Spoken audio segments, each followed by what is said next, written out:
As a kid, I loved playing Mario Bros. For the DS, and thinking back on it, it gives a nice nostalgic feeling, so why not ruin all of it and do the most tedious challenge in the game, collecting every single star and finally 100%ing the entire game. This is a Mario platformer that most fans will say is the best one in the series, with music blessed from the heavens, both Mario and Luigi as playable characters, a crippling gambling addiction, unique bosses that are never seen again, and it all starts with him. Opening up a fresh start, we are met with Mario and Peach finding their castle being attacked, just for them to realize it was a distraction as Bowser Jr. grabs Peach's peach and runs off to the first castle. So after we casually witness a kidnapping, we get free reign for the game, and by this I mean forced into playing Nintendo's favorite map design, but with a twist. This game was the Mega Mushroom's debut, but we don't have time for that right now as we have stars to collect. There are 240 stars spread across 8 different worlds, ranging from blatantly obvious to downright annoying to find. One thing I love about this game is whenever you go down a pipe to an underground area, it changes the view screen to the bottom of the DS. The only bad thing about this is it's incredibly frustrating to record it with this software, so enjoy 144p Mario from time to time. But with the final star coin collected, we jump into the flagpole and head to the next level. Only the second level in and we're able to find a secret ending, allowing us to level skip or just unlock other levels. This game is full of secret flags, forcing us to replay most levels just to unlock each route. This might sound tedious, which it is, but it's a good way to get any stars left behind, with each level only normally taking around a few minutes. It can't be that bad, right? I run! Oh my god.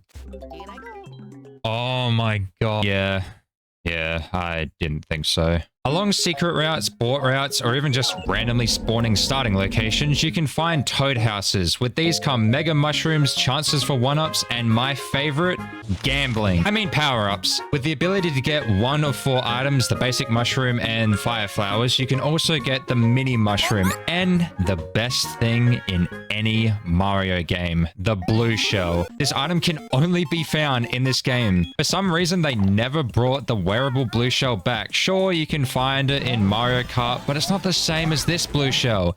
This blue shell is sleek and crisp.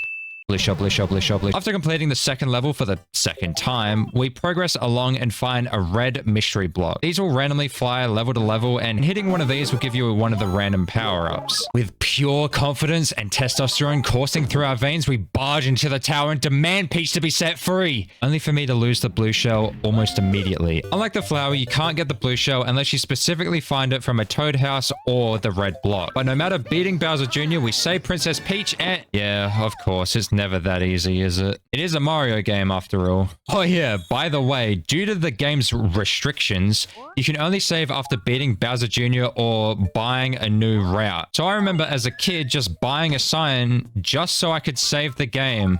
Ah, good old memories. Definitely wasn't annoying. Anyways, now that we can safely leave, let me introduce you to the mini games. With Whack-A-Mole, the Pharaoh's Curse, and even gambling, not even joking. Kids around the world have no one other to thank than Luigi for their gambling addictions. It's just a simple game of poker, right?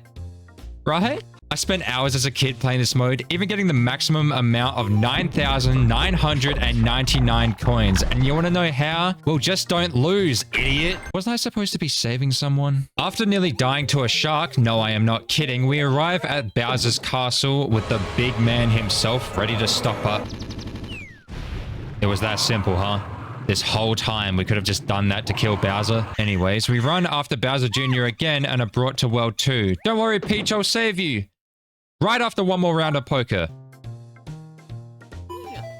You take an IOU by chance? Let's just get back on track to save. Oh my goodness! What is that? I mean, I've seen these things before, but why do they look like that in this game? In all honesty, I love these levels, with each one having a different gimmick enemy, from that thing to the nerd turtle in a cloud throwing walking spikes. It keeps the game interesting, and yes, you can ride the clouds. More secret levels and more secret stars, we are met with fireworks for completing a level. Doesn't really do anything, just something that can happen on rare occasions. It just makes my monkey brain happy. Beating the tower, meeting this little guy. That's a funny little character. I like that. And finding another mini mushroom, we enter the boss room just for this mummified worm to appear instead of Bowser Jr. But beating it takes us to World 4, having both World 4 and World 5 unlocked before World 3. We slam this bug again without being small, and... Oh, if you're wondering why Peach isn't here, it's because the game thinks we're up to World 5, even though we haven't even beat World 3 yet. Just a neat little bit of wisdom for you. I swear he's cheating! Now it's time to relax and play everyone's most loved level type.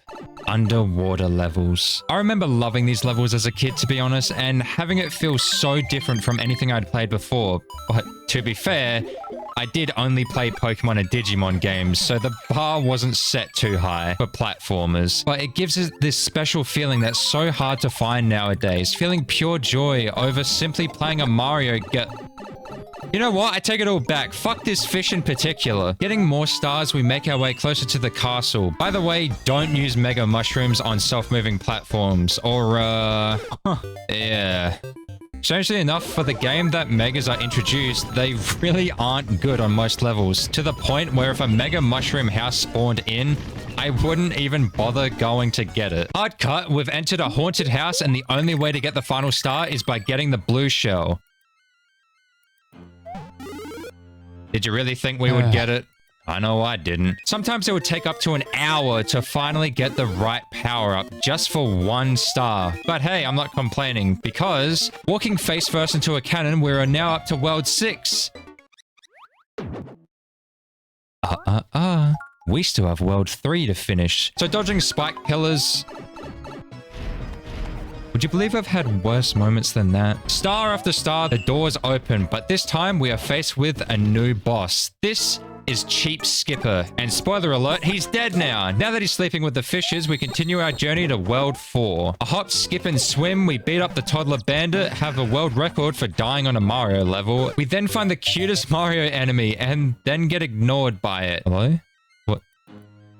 What's wrong? Did I upset him? Why is he not looking at me? Blasting off the new worlds only to be brought right back again, but this time we are met with a friend, Dory. After abandoning him and jumping to another pole, it's time to jump into some lava. A second time. And to my surprise, the boss is a Goomba, but big. Dude, I almost got curb stomped by the big gooby. World after world, star after star, enemy after enemy, we make it to the final world, but not before some of the most bullshit secrets.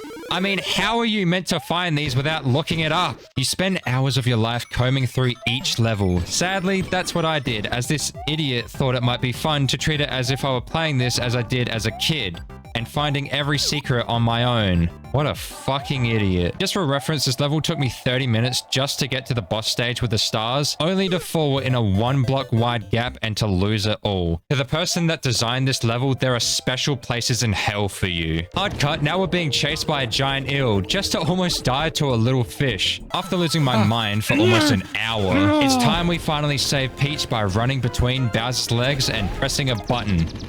Yep.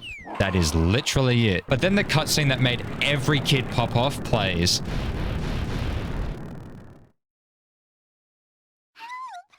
We now have more stars to get, but first it's time to collect the star I forgot to get.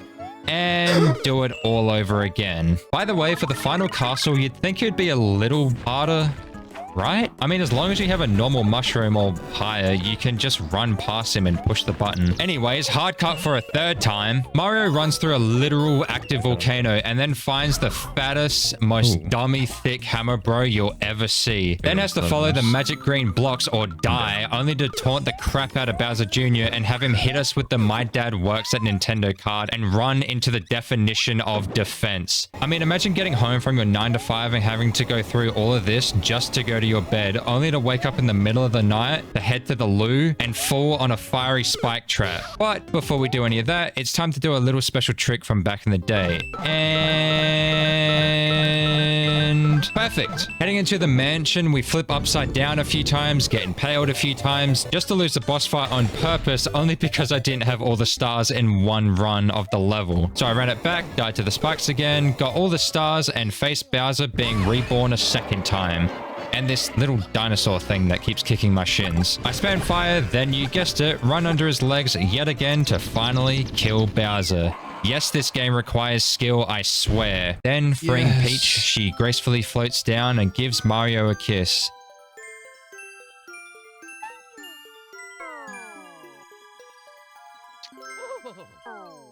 Is it weird I had a crush on Peach as a kid? Anyways, after the credits, we get a little cutscene. How cute. And finally, getting the final star, we have now collected all 240. And after beating the entire game, we have unlocked the best feature of the game.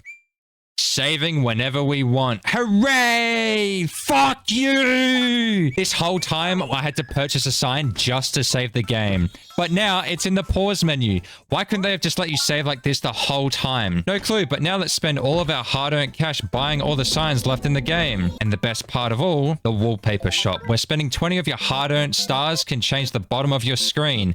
And we have officially become bankrupt with a cute little animation, and instead of 0 stars, it will now say all stars spent. So what to do now that with 100% of the game, you might be asking?